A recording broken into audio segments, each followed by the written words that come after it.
Hello students, welcome to topper choice. So आज हम करने वाले हैं क्लास 9th का सर्कल चैप्टर फिनिश। ठीक है। कुछ ही 3-4 क्वेश्चन, 5 जितने भी क्वेश्चन बचे हैं देखते हैं क्या क्वेश्चन हैं और ख़त्म करते हैं चैप्टर को। तो क्या है आज का पहला सवाल? आपको वैसे भी पता ही होगा, जो भी मैंने 2-3 कॉन्सेप्ट्स बताए थे। Angle in a same segment, cyclic quadrilateral क्या होता है, जो सेंटर पे एंगल स्प्रेड होता है, रिमेनिंग आर पे कितना एंगल बनता है। ठीक है, वही सेम चीज लगेंगे सारे में टॉपिक्स में। तो देखते हैं क्या है आज का। एक डायगोनल दे रखा है ऑफ अ साइक्लिक क्वाड्रिलेटरल। एक साइक्लिक क्वाड्रिलेटरल दे रखा है, इसका क्या मतलब है कि सर्कल पे जो है वो चार के चारों इसके वर्टेक्स होंगे। तो सर्कल बना लेते हैं और साइक्लिक क्वाड्रिलेटरल है और उसके जो डायगोनल्स है ना वो डायमीटर बना रहे हैं। उसके जो डायगोनल्स हैं, पहले साइक्लिक क्वाड्रिलेटरल बनाता हूँ। 1 2 3 4, ठीक है। अब इसके जो डायगोनल्स है ना वो सेंटर से पास करेंगे और डायगोनल बनाएंगे, सॉरी डायमीटर बनाएंगे। तो पहला डायगोनल और दूसरा डायगोनल, मतलब ये जो इसका इंटरसेक्टिंग पॉइंट होगा ना, ये पॉइंट होगा ओ, सेंटर पॉइंट हो। ठीक है।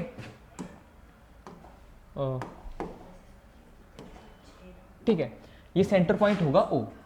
तो और क्या दे रखा है? ठीक है, हमने प्रूफ करना है कि ये एक रेक्टेंगल है। अगर हमने किसी भी क्वाड्रिलेटर को रेक्टेंगल प्रूफ करना हो तो हमें क्या करना पड़ेगा? अगर हम सारे एंगल 90 डिग्री के बराबर प्रूफ कर दे तब भी रेक्टेंगल हो सकता है, या फिर एक एंगल 90 डिग्री के बराबर प्रूफ कर दे तब भी रेक्टेंगल हो सकता है। ठीक है। तो ये आ गया ए, ये आ गया बी, ये आ गया सी, ये आ गया डी।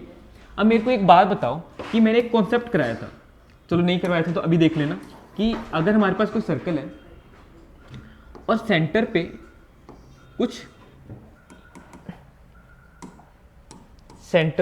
कुछ एंगल सबटेंड करना, मान लो 2 थीटा है, जो पहले बताया था वही है। और इस रिमेनिंग आर पे कहीं पे भी अगर कोई भी एंगल बनाता है, वो मान लो ये बनाता है, सॉरी ये बनाता है, चाहे कहीं और पे भी बनाता है, वो क्या होगा?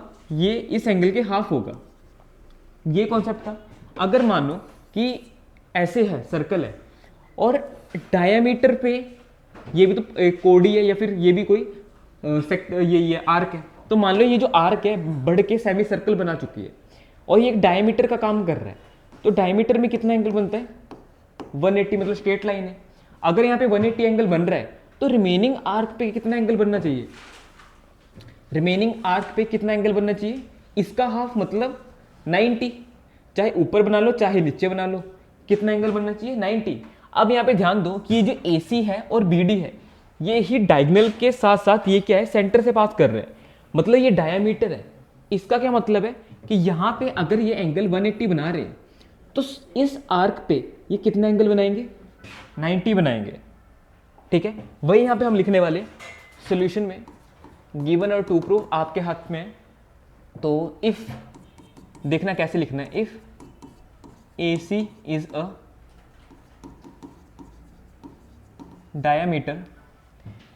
ठीक है, तो अच्छे से लिखते हैं। अगर AC डायमीटर है तो उससे क्या होगा कि एंगल ADC कितना आएगा? ध्यान देना कि AC डायगोनल नहीं है, पहले मैंने ADC कितना आएगा? वो हाफ होगा किस एंगल के? AOC के। ये तो कॉन्सेप्ट है ना कि रिमेनिंग आर्क पे जो भी एंगल होगा वो हाफ होगा। तो यहाँ पे ये 180 डिग्री का एंगल बना रहा है, तो यहाँ पे कितने एंगल बना? ADC 90 बना। अब हमें एक साथ ये चीज दे रखी कि साइक्लिक क्वाड्रिलेटरल है, इसका मतलब है कि ऑपोजिट एंगल का सम कितना होने वाला है? 180 होने वाला है। तो यहाँ से क्या पता लगता है कि angle ADC plus angle ABC, इन दोनों का सम कितना होगा? 180 होगा। क्यों? क्योंकि ये साइक्लिक क्वाड्रिलेटरल है, साइक्लिक क्वाड्रिलेटरल है। ठीक है, इसकी तो वैल्यू 90 है, तो इसकी वैल्यू कितनी है यहाँ पे? 180 माइनस 90, ये भी 90 आ गई। ठीक है, तो सिमिलर काम हम दूसरे डायमीटर से करने वाले हैं, सिमिलर काम हम दूसरे डायमीटर से करने वाले हैं। तो सेम काम, if BD is a diameter, अगर BD डायमीटर है तो एंगल, अब ध्यान दे दो कि मैं कोई भी एंगल निकाल सकता हूँ, DCB निकाल लेते हैं। एंगल डी सी बी कितना आने वाला है, वो एंगल हाफ होगा एंगल बी डी डायमीटर लिया ना, तो बी ओ डी या फिर डी ओ बी कुछ भी लिख सकते हो, डी ओ बी। अब हमें पता है कि अगर ये डायमीटर है तो 180 डिग्री का एंगल बनाएगा, तो यहाँ पे 90 डिग्री आ जाएगा। क्या आया हमारा, ये चीज़, ठीक है। अब ये साइक्लिक क्वाड्रिलेटरल है तो अपोजिट एंगल का सम भी 180 होने वाला है, ठीक है। तो क्या लिखूंगा यहाँ पे मैं, A D C plus angle A B C, इन दोनों का सम कितना होगा 180। रीजन में वही जो यहाँ पे लिखा था, क्या, साइक्लिक क्वाड्रिलेटरल, पूरा लिखोगे वहाँ पे। तो डी बी सी की वैल्यू, एक मिनट यहाँ पे गलत नहीं कर दिया मैंने, अगर ए डी डाइनिंग डी सी बी आएगा ना यहाँ पे, डी सी बी, अच्छा तो यहाँ पे गलत किया फिर मैंने। तो अगर मैंने ये डायमीटर लिया है तो या फिर ये एंगल हो सकता है या फिर ये एंगल हो सकता है। तो ये डायमीटर तो डी सी बी, तो यहाँ पे आएगा डी सी बी, अगर ये निकाल लिए तो उसका यही तो बनता है एंगल डी ए बी, ठीक है। इनका सम 180 आएगा और इसकी वैल्यू 90 डिग्री है, तो डी ए बी 180। तो यहाँ से एंगल डी ए बी कितना आता है, 180 माइनस 90, दैट इज 90। अब एक चीज़ ध्यान देना यहाँ पे सभी पे भी, कि सभी का सम कितना है 180, सॉरी सभी का सम 90 डिग्री है। तो यहाँ पे लिखेंगे if all the angles of quadrilateral is 90 degree then ABCD is a rectangle. अगर सारे एंगल 90 डिग्री है तो ये जो गिवन क्वाड्रिलेटरल है ये क्या बन जाएगा, रेक्टेंगल बन जाएगा, ठीक है। आई होप इजी क्वेश्चन होगा। वही जो कॉन्सेप्ट अभी बताया था वही लगा है, डायगोनल पे है मतलब सॉरी डायमीटर है तो 90 वो हो जाएगा, 90 ये आ जाएगा। साइक्लिक क्वाड्रिलेटरल था तो ऑपोजिट एंगल भी हो जाएंगे उसके 90, ठीक है। तो एक और क्वेश्चन करते हैं। नेक्स्ट क्वेश्चन क्या कहता है, non parallel side of A trapezium. अच्छा ट्रेपीजियम बनाना पड़ेगा पहले, ट्रेपीजियम बनाते हैं पहले। तो ये हमारे पास ट्रेपीजियम है, तो थोड़ा अच्छा सा बनाते हैं, ठीक है। ये ट्रेपीजियम है, अब इसकी क्या है, नॉन पैरेलल साइड है, तो यही होंगी नॉन पैरेलल साइड। तो इसको नाम देते हैं ए, इसको नाम देते हैं बी, इसको नाम देते हैं सी, इसको नाम देते हैं डी। ये ट्रेपीजियम है, इसकी नॉन पैरेलल साइड्स है, क्या है वो इक्वल है। इसका क्या मतलब है, ये वाली साइड इस साइड की इक्वल है। Prove that it is a cyclic. अगर हमें इस क्वाड्रिलेटरल को साइक्लिक क्वाड्रिलेटरल प्रूफ करना है तो इसका मतलब है कि या फिर इन दोनों का सम 180 कर दूं, चाहे इन दोनों का सम 180 कर दूं, ठीक है। तो इसमें मेरी मदद करेगी कॉन्ग्रुएंसी। कॉन्ग्रुएंसी कैसे, ध्यान देना कि अगर मैं, अच्छा ये दोनों तो पैरेलल साइड है, थ्रू आउट डिस्टेंस सेम रहेगा। इसका क्या मतलब है, अगर ये इस लाइन के पैरेलल है तो ये डिस्टेंस, ये सारे डिस्टेंस आपस में बराबर रहेंगे ना। तो इसी का फायदा उठा के मैं क्या करूंगा कि यहाँ पे एक लाइन बनाऊंगा, ठीक है। एक ये परपेंडिकुलर डिस्टेंस और दूसरा ये परपेंडिकुलर डिस्टेंस, ठीक है। अब इससे क्या फायदा हुआ, सी डी, इसको ई और एफ। इससे क्या फायदा हुआ, अगर मैंने यहाँ पे परपेंडिकुलर फेंका, क्यों, क्योंकि दोनों साइड्स आपस पैरेलल थी लाइन, तो जो मैं लाइन यहाँ पे फेंकूंगा परपेंडिकुलर फेंकूंगा, ठीक है। तो कौन सी दो ट्रायंगल मिली, कॉन्ग्रुएंसी कैसे लगाऊंगा, ये 90 डिग्री है, इससे सामने वाला एक साइड है जो हमें इक्वल दे रखी है, गिवन में है, और ये जो परपेंडिकुलर डिस्टेंस है ये भी इक्वल होगा, क्यों, क्योंकि पैरेलल लाइंस है, और पैरेलल लाइंस में परपेंडिकुलर डिस्टेंस क्या होता है, इक्वल होता है, मतलब थ्रू आउट वो सेम डिस्टेंस पे चलती है, ठीक है। इसका क्या मतलब है कि ये जो साइड है वो इस साइड के बराबर आ जाएगी, है ना। तो क्या लिखूंगा सॉल्यूशन में, इन ट्राइंगल AED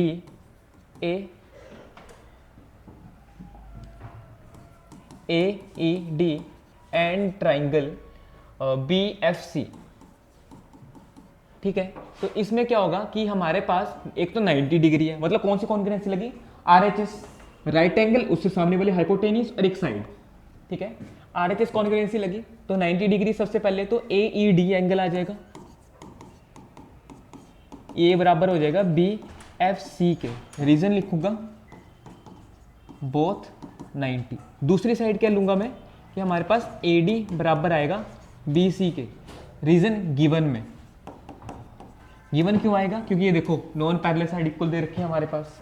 तीसरा क्या करूंगा कि डी ई बराबर आएगा सी एफ के, ठीक है। यहां पे रीजन क्या लिखूंगा, distance between the parallel lines are equal. क्या लिखूंगा, distance between the parallel lines are equal.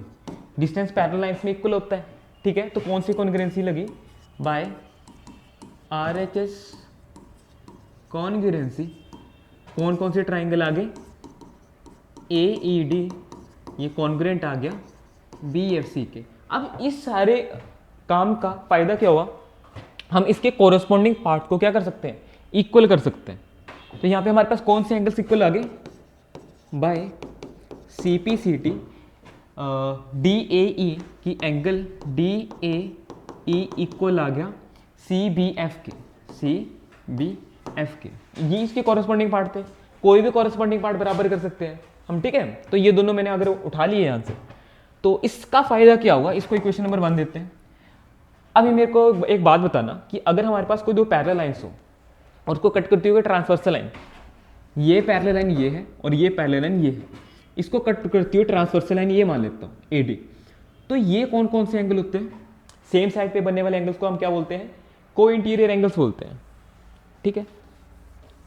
तो अगर मैं यहाँ पे लिखूँ if D C parallel to A B, तो इससे क्या आएगा कि angle C D A plus angle D A E, D A B कर लेते हैं, डी ए बी, इन दोनों का सम 180 डिग्री आने वाला है। क्यों, क्योंकि को इंटीरियर एंगल्स है। कौन से एंगल है, को इंटीरियर एंगल्स है। अगर ये को इंटीरियर एंगल्स है तो मेरे को बात बताना कि D A E, D A E, D A E और डी ए बी कोई अलग अलग एंगल थोड़ी ना है, सेम ही तो एंगल है। चाहे ये वाला एंगल यहां तक काउंट करो, चाहे ये एंगल यहां तक काउंट करो, रहेगा तो यही एंगल। इसका क्या मतलब है कि ये रिप्लेस कर सकता हूं मैं। क्या किया मैंने, यहां पे सी डी ए प्लस यहाँ पे डी ए बी की जगह मैंने, या मतलब डी ए ई है, इसकी जगह क्या लिख सकता हूँ, सी बी एफ। तो क्या है ये 180 डिग्री के बराबर है। कहाँ से यूज किया हमने, यहाँ कहाँ से यूज किया, फ्रॉम 1, ठीक है। अब मेरे को बात होता है ना, डी सी डी ए कहाँ गया, सी डी ए, एक तो ये एंगल है, सी बी एफ ये एंगल है। ऑपोजिट एंगल का सम अगर 180 डिग्री हो तो कौन सा क्वाड्रिलेटरल होता है, साइक्लिक क्वाड्रिलेटरल होता है। बस लिख देंगे यहाँ पे, if sum of opposite angle, if sum of opposite angle of quadrilateral is 180, therefore A B C D is a cyclic. बस इतना सा टारगेट था हमारा इसको प्रूव करने के लिए, ठीक है। आई होप आपको ये चीज़ समझ में आई होगी। लगे हाथ एक और क्वेश्चन करते हैं। तो क्या चीज़ है यहाँ पे देखना कि हमें प्रूव क्या करना है। यहाँ पे दो सर्कल्स हैं, इंटरसेक्ट कर रहे हैं 2 पॉइंट्स पे, ठीक है। पहला ये है पॉइंट ऑफ इंटरसेक्शन इनका, और दूसरा पॉइंट ऑफ इंटरसेक्शन ये है, ठीक है। तो ठीक है, ए एंड डी पे, ठीक है। ये क्या कहता है कि 2 line segment A B D, एक ये वाली लाइन सेगमेंट, और पी बी क्यू एक ये लाइन सेगमेंट, मतलब ये दोनों इंटरसेक्ट कर रही है ए डी पी पे, मतलब ए डी पी, एक यहाँ पे और यहाँ पे, यहाँ सारे पे इंटरसेक्ट कर रही है, ठीक है। तो प्रूफ करना है कि ए सी पी किसके बराबर है, ए सी पी, ये वाला एंगल, ये वाला जो एंगल है ये किसके बराबर होगा, इसको मैं ऐसे हाईलाइट कर रहा हूँ, ये एंगल किसके बराबर होगा, क्यू सी डी के, इस वाले एंगल के बराबर प्रूफ करना है, ठीक है। तो हमें ये कॉन्सेप्ट पता है कि अगर हमारे पास कोई सर्कल है और ऐसे कोई एक लाइन है या फिर कोड है, कुछ भी हो सकता है, ठीक है। यहाँ पे जो भी एंगल बनते हैं ऐसे सेम सेगमेंट्स पे, वो सारे के सारे क्या होते हैं, इक्वल होते हैं। अब यहाँ पे ध्यान देना, अगर मैं ए पी को वो ये वाली कोड एज्यूम करूँ, तो यहाँ से एक ये एंगल और यहाँ से एक ये एंगल, तो ये दोनों एंगल आपस में क्या होंगे, इक्वल होंगे। Angle made in same segments होगा, ठीक है। तो कौन से एंगल्स आए हमारे पास, ध्यान देना। सॉल्यूशन में क्या आएगा, सॉल्यूशन में क्या आएगा कि ACP किसके बराबर आ जाएगा, ABP के, ABP के। Reason, angle made in same segment भी लिख सकते हैं यहाँ पे, angle made in same segment, ठीक है। दूसरा क्या है, अब सेम काम इसके लिए फॉलो करो, ये एंगल क्या ये इस एंगल के बराबर होगा, ये वाला जो बन रहा है, ये भी तो angle made in same segment ही है, ठीक है। तो सेम काम मैं वहां पे करूंगा, एंगल QCD किसके बराबर आएगा, QBD के, QBD के। सेम रीजन लिखूंगा पूरा का पूरा, इसे इक्वेशन नंबर 1, इसे इक्वेशन नंबर 2, ठीक है। अब मेरे को एक बात बताओ, इस पे फोकस करो, ये लाइन और ये लाइन, ध्यान देना, एक ये लाइन एक ये लाइन, क्या आपको ये वर्टिकल ऑपोजिट एंगल नहीं नजर आ रहे हैं, इंटरसेक्टिंग लाइन से वर्टिकल ऑपोजिट एंगल आएंगे। इसका क्या मतलब है कि एंगल ABP किसके बराबर है, QBD के, QBD के। Reason, vertically opposite angles. अब एक चीज ध्यान देना, क्या ABP की जगह क्या ACP लिख सकता हूं, यहां पे क्या लिखूंगा, फ्रॉम 1 and 2 हमें क्या मिला, क्या मैं ABP की जगह ABP जगह का ACP लिख सकता हूं, BQD की जगह क्या मैं QCD लिख सकता हूं। अब यहां पे ध्यान दो कि यही हमें प्रूव करने के लिए नहीं बोला हुआ, दो चीजें लगी, angle made in same segment और वर्टिकल ऑपोजिट एंगल, क्वेश्चन खत्म, ठीक है। हेंस प्रूफ, इतना आसान सवाल था, दिखने में थोड़ा डिफिकल्ट है या फिर क्वेश्चन है, और ये बहुत ईजी सवाल है, ठीक है। 2 लाइन 3 लाइन में खत्म हो गया। गिवन टू प्रूफ लिखना है, इक्वल दे रखा है ये लाइंस, और सोल्यूशन ऐसे आएगा, ठीक है। एक और क्वेश्चन करते हैं, क्या है कि if circles are drawn taking 2 side of a triangle as a diameter, ठीक है। एक सर्कल है और जिसकी जो डायमीटर है ना वो क्या है, सर्कल्स की, सॉरी ट्राइंगल्स की साइड है, सर्कल है। और if circles are drawn 2 side of a triangle as a diameter, circles है मतलब 2 सर्कल्स आएंगे यहाँ पे, ध्यान देना सर्कल्स है, 2 सर्कल्स आएंगे यहाँ पे। तो पहला सर्कल ये मानता हूं, और point of intersection of the circle, point of intersection का मतलब है कि वो आपस में इंटरसेक्ट हो रहे हैं 2 सर्कल्स, ठीक है। इस सर्कल में ऐसे लेता हूं, ठीक है। तो इसमें क्या है, इनकी जो ट्राइंगल बनेगा वो इनके डायमीटर है, मतलब कि अगर मैं ऐसे मानूं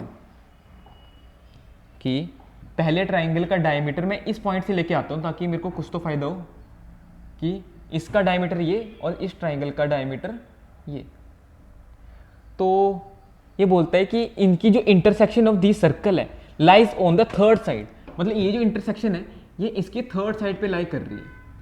ये हमने प्रूव करना है कि ये जो लाइन जा रही है वो थर्ड साइड इस पॉइंट ऑफ इंटरसेक्शन से जा रही है, ठीक है।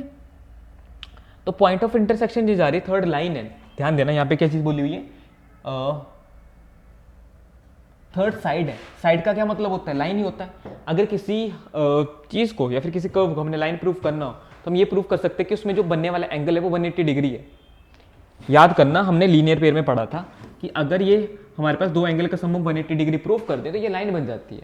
तो सेम कॉन्सेप्ट अगर मैं यहाँ पे करूँ मतलब अगर इसको मैं ऐसे ज्वाइन करूं और इसका सम प्लस इसका सम 180 डिग्री प्रूव कर दूं तो ये लाइन बन जाएगी। बेसिकली क्या है कि ये जो लाइन है वो ऐसे नहीं है, कंस्ट्रक्शन में कैसे लेके आएंगे, एक ये पॉइंट और ऐसे पॉइंट, ये चीज़ है, सॉरी ऐसे है, तो ये जो है थर्ड पॉइंट से पास कर रही है, ठीक है।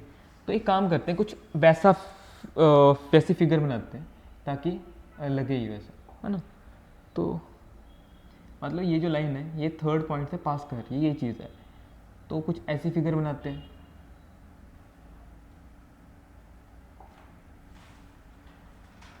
ऐसे थर्ड पॉइंट से पास कर रही है। अब क्या करूँगा कि अगर इसको भी मैं ज्वाइन कर दूँ तो हमारे पास दो ट्रायंगल बन जाएंगे, दो ट्रायंगल बन जाएंगे, पहला ट्रायंगल और दूसरा ट्रायंगल। इससे फ़ायदा क्या होगा, अगर हमारे पास ये क्या है, डायमीटर है, डायमीटर के सामने वाला जो एंगल है वो 90 डिग्री बनेगा, angle made in a semi circle. अगर ये 90 डिग्री है, ये भी क्या बनेगा 180 डिग्री, तो ये भी 90 बनेगा, क्यों, angle made in a semi circle. तो दो एंगल का सम अगर मैं 180 प्रूव कर दूँ, 90 + 90 180, तो इससे क्या हो जाएगा, ये एक लाइन आ जाएगी, ठीक है। सेम कॉन्सेप्ट है। तो इसका नाम ए देता हूँ, इसका नाम बी देता हूँ, इसका नाम सी देता हूँ, इसका नाम डी, और इसका सेंटर पॉइंट ओ, इसका सेंटर पॉइंट पी नाम देता हूँ। हमने प्रूव करना है कि ये एंगल प्लस ये एंगल 180 डिग्री है, ठीक है। जो हमने पहले किया था सारा का सारा काम वही करूँगा कि ए डी बी एंगल निकालना, हमने ए डी बी एंगल निकालना है। तो ये हाफ होगा किस एंगल के, ए ओ बी एंगल के। तो ये 180 डिग्री है तो 90 आएगा। पीछे अगर रीजन लिखा नहीं तो यहाँ पे लिख लेना, angle made by semicircle. Same चीज़ मैं यहाँ पे करूँगा कि ए डी सी एंगल निकालना है, तो ये हाफ होगा किसके, ए पी सी के, क्यों कि वो क्या है, डायमीटर है, तो 180 डिग्री का एंगल बनाएगा और यहाँ पे 90 डिग्री का एंगल आ जाएगा,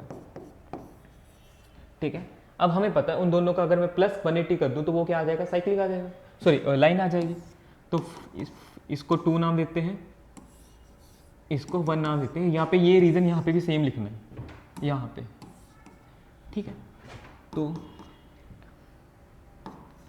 ऑन एडिंग 1 and 2 हमें क्या मिलेगा, अगर मैं A D B plus A D C को मिला दूँ तो ये भी 90 है, ये भी 90 है, सम कितना बना, 180 बना। देयरफॉर ये जो लाइन बनेगी, देयरफॉर कि जो B D C is line, और ये लाइन तभी पॉसिबल हो पाई है ताकि ये एंगल यहाँ पे 90 बना रहा है, सेम लाइन पे बन रहा है इसके साथ होने के साथ। मतलब ये जो थर्ड साइड है हमने बनाई, इसके होने से तभी 90 डिग्री बन रहा है, नहीं तो नहीं बनना था। इसीलिए ये जो बी डी सी होगी is a line and passing, क्योंकि अगर मैं इसको ऐसे पास लेके जाता और इसको ऐसे मिलाता तब भी तो 90 आ जाता, मान लो, ठीक है। मान लो इसको ऐसे मिलाता और सर्कल यहाँ पे एंड हो रहा है, इसको ऐसे मिलाता तो यहाँ पे 90 बनना था, फिर तो कोई फायदा नहीं होता इसका, इसको कुछ करने का। तो हमने एक पॉइंट पे इसको लेके आए और तब ये पास करी, तब 90 डिग्री है, इसलिए वो थर्ड साइड से पास कर रही है, passing through third side, third passing through point of intersection, passing through point of intersection, ठीक है। तो लगे हाथ एक और क्वेश्चन करते हैं। क्या क्वेश्चन है कि अगर ए बी सी दो राइट एंगल ट्राइंगल है तो राइट एंगल ट्राइंगल बनाते हैं, ठीक है। पहला राइट एंगल ट्राइंगल, मतलब अगर ये राइट एंगल ट्राइंगल है तो यहाँ पे 90 डिग्री बनेगा, और कॉमन हाइपोटेनियस है, मतलब ए सी कॉमन हाइपोटेनियस है। तो दूसरा जो ट्राइंगल है, ठीक है,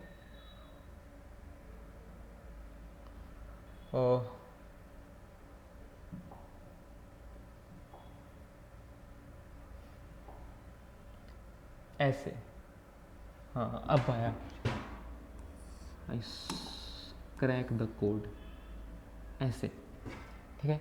और ये जो है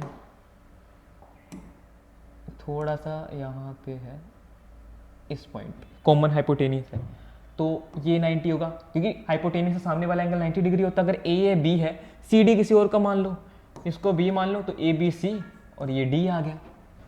ठीक है, तो हमने प्रूव करना है कि सी ए डी और C B D, C A D और सी बी डी अगर ये ऐसा है तो यहाँ पे मेरे को एक लाइन बनानी पड़ेगी। तो इसको मैं अलग इससे बनाता हूँ ये। तो ये चीज़, इन दोनों एंगल्स को इक्वल हमने प्रूव करना है। तो एक बात बताओ, अगर मैं इसको यही प्रूव कर दूँ कि साइक्लिक क्वाड्रिलेटरल है, अगर ये साइक्लिक क्वाड्रिलेटरल है तो इसका क्या मतलब होगा कि ये जो एंगल बनने वाले हैं, तो angle made in same segment नहीं आ जाएंगे। अगर ये सर्कल है और एक ये एंगल बन रहा है और एक ये एंगल बन रहा है, हमने ये दोनों इक्वल प्रूव करने हैं, तो angle made in same segment बन जाएगा। उसके लिए मेरे को क्या प्रूव करना पड़ेगा कि ये क्या है, एक साइक्लिक क्वाड्रिलेटरल है। साइक्लिक क्वाड्रिलेटरल प्रूव करना बेहद ईजी होता है। कैसे करेंगे, हमें पता है कि ए डी सी 90 डिग्री है क्योंकि राइट एंगल ट्राइंगल है, ए बी सी क्या है 90 डिग्री है, राइट एंगल ट्राइंगल है। अगर मैं A D C plus A B C करूँ, 90 प्लस 90 कितना होता है 180। तो अगर दो एंगल का सम 180 डिग्री के आ रहा है, इसका क्या मतलब है, therefore A B C D is a cyclic quadrilateral. Cyclic quadrilateral है तो इसके चारों जो वर्टेक्स होंगे वो सेंटर पे लाई करेंगे।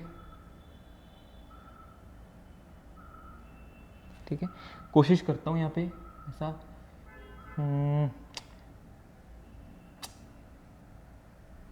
नहीं, ठीक है, कोशिश करता हूँ कि ऐसे ये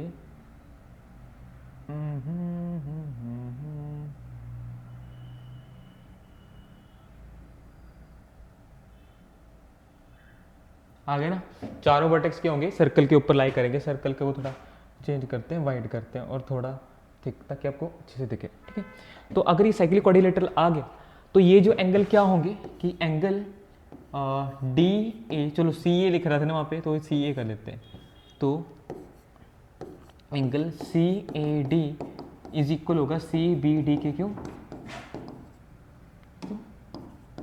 angle made in same segment. देखो अगर आप इसका सोल्यूशन देखो ना, बहुत बड़ा है, मतलब इससे तो बड़ा ही है। ठीक है, तो ये छोटा सा प्रूफ है, यही करना है, इजी है, आसानी से हो जाएगा और मार्क्स भी मिलेंगे, इनके मार्क्स कट जाएंगे, मिलेंगे मार्क्स। ठीक है, तो जाते जाते एक आखिरी क्वेश्चन देख लेते हैं, क्या है, प्रूफ दैट जो साइक्लिक पैरेललोग्राम है वो रेक्टेंगल है। ठीक है, अगर देखो यहाँ पे साइक्लिक क्वाड्रिलेटरल दे रखा होता तो बहुत लेंथी क्वेश्चन जाता। अब साइक्लिक पैरेललोग्राम दे रखा है, इसका क्या मतलब है, पैरेललोग्राम की तो ऑपोजिट साइड तो इक्वल होती है, जो कि ट्राइंगल की भी होती है। तो उस पैरेललोग्राम से अगर हमने रेक्टेंगल में आना हो, एक ही चीज करनी पड़ती है। अगर किसी भी एंगल को मैं 90 डिग्री के बराबर प्रूफ कर दूं तो वो क्या हो जाता है, रेक्टेंगल बन जाता है, क्योंकि पैरेलल तो है ही, साइड इक्वल भी है, सिर्फ 90 डिग्री की कमी होती है और वही कमियां पूरा करने वाला है। ठीक है, तो पैरेललोग्राम तो शो ऑफ के लिए बनाना पड़ेगा ना साइड में। ठीक है, तो एक काम करते हैं, वाइट कैसे ऐसे बनाते हैं और फाइनल इसका आउटपुट क्या आएगा वो यहाँ पे बताता हूँ। ये चीज़ है और कि ऐसे प्रूव होने वाला है। ठीक है,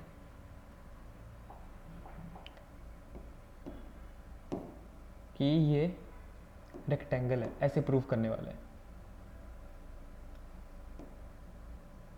ठीक है, तो अगर ये है तो हमें पता है कि पैरेललोग्राम में क्या होता है कि ये जो ऑपोजिट एंगल का सम है 180 डिग्री होता है, सॉरी ऑपोजिट एंगल के होते हैं, बराबर होते हैं। अगर हमारे पास साइक्लिक पैरेललोग्राम दे रखे हैं तो ऑपोजिट एंगल क्या होंगे, आपस में बराबर होंगे। सॉल्यूशन क्या आ जाएगा, हमें ये पता होगा कि ए बी सी बराबर होगा एंगल ए डी सी के। रीजन, पैरेललोग्राम है, angle opposite angle in parallelogram, opposite angle in parallelogram. ठीक है, और अगर ये साइक्लिक भी है तो ऑपोजिट एंगल का सम भी 180 डिग्री होगा। अगर ये साइक्लिक भी है तो ऑपोजिट एंगल का सम भी 180 डिग्री होगा। इसका क्या मतलब है कि angle A B C plus angle A D C 180 degree के बराबर होगा। और ये जो है वो ए बी सी बराबर किसके है, ए डी सी किसके बराबर है, ए बी सी के बराबर है। तो 2 टाइम्स लिख सकता हूं इसे, तो 2 टाइम्स क्या आया, ए बी सी, तो एंगल ए बी सी क्या आ गया, 90 डिग्री। यहां लिखेंगे if one angle of parallelogram is 90 then ABCD is a rectangle। अब क्योंकि हमें पता है रेक्टेंगल को 2 चीज़ें प्रूव करते हैं, ऑपोजिट साइड इक्वल और 90 डिग्री।